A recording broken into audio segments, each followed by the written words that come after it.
This is my audience.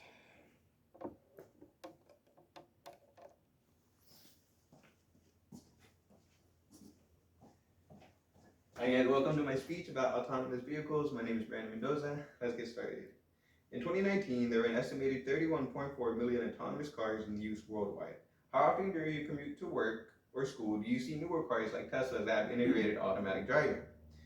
Cars have been around for decades, and the first autonomous car was developed as early as the 1950s. Since then, cars have steadily improved the technology inside as well. The integration of these smart cars is inevitable.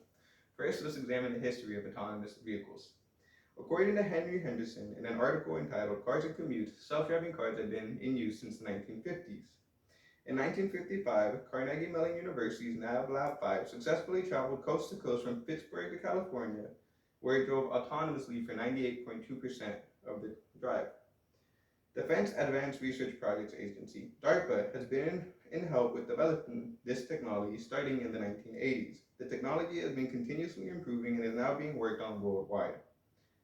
In 2015, states such as California, Florida, and Michigan allowed for the testing of autonomous vehicles on public roads. The European Commission funded a program for developing connected and integrating autonomous driving systems. Next, let me tell you about the challenges these autonomous vehicles face. Autonomous vehicles are safer than normal cars, but are faced with the need for more research. According to Mike M. Meyer, in an article entitled Self-Protective and Self-Sacrificing Preferences of Pedestrian and Passengers in Moral Dilemmas Involving Autonomous Vehicles, during an accident, the car must be programmed on how to disperse damage to all parties involved. Experiments show that the preference that these vehicles make strongly depend on perspective.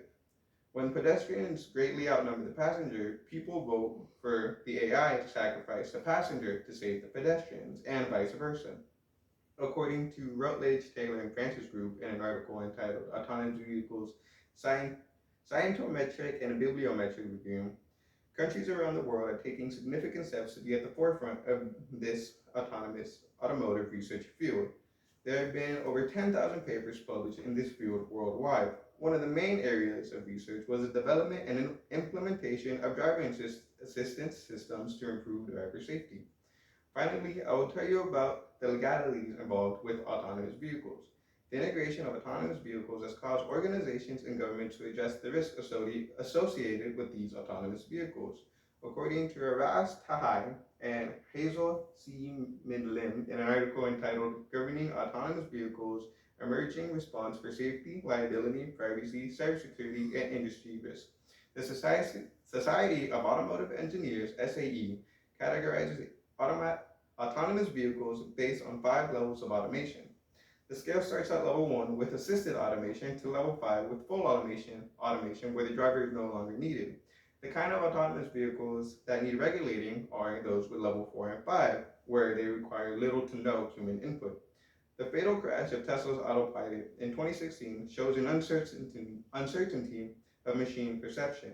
Regulators have yet to agree on an acceptable level of safety or define legitimate methods of determining the safety of autonomous vehicles. While the U.S. federal government traditionally sets the national safety standards, the NHTSA was established as the preeminent regulating body in the U.S. In summary, self-driving cars are inevitably going to be on the roads, and there's much work to be done before they become a viable form of transportation. The existence of autonomous vehicles has a long history. The introduction of self-driving cars has caused organizations, governments worldwide to focus on research and regulations for the new technology. As with all technology, you can expect great things to come from big manufacturers and the new form of driving. Thank you. Okay, what do you guys think? Very nice. Very nice.